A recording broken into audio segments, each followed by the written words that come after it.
परावर्तन के अंदर रहने वाले भूत। आलोक को अपने कमरे में वो पुराना बड़ा आईना कभी पसंद नहीं आया। वो बहुत ऊंचा था और उसका किनारा गहरे नक्काशीदार लकड़ी का था। जब रात में हल्की चांदनी कमरे में आती तो आईना एक काले पुल जैसा दिखता था। एक रात जब आलोक बिस्तर पर पढ़ने की कोशिश कर रहा था, उसने आईने में देखा। आईना उसके पीछे की दीवार दिखा रहा था। कमरे में सिर्फ उसकी स्टडी टेबल थी, पर आईने में मेज के पास एक फीकी छोटी सी मोमबत्ती जल रही थी। ये सिर्फ मेरी कल्पना है, आलोक ने फुसफुसाया। उसने अपनी आंखें मली और फिर देखा। मोमबत्ती चली गई थी।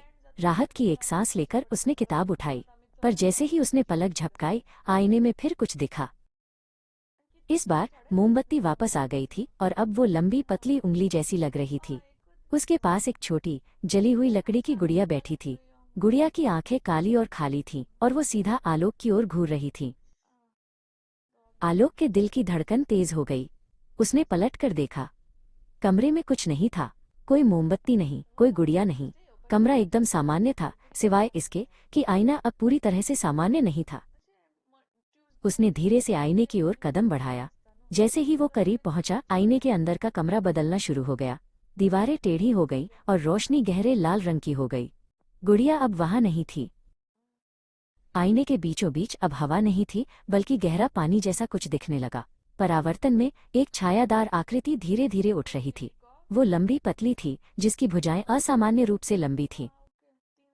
तभी एक भयानक दरार की आवाज आई। आईने का कांच बीच से फटना शुरू हो गया।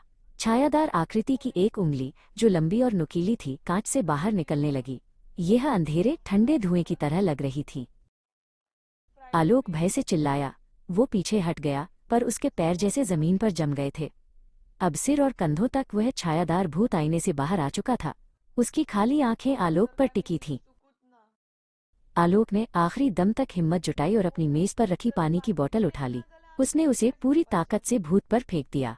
बोतल टूट गई और जैसे ही पानी उस छायादार आकृति से टकराया, वो तेजी से पीछे आईने में खींच ली गई।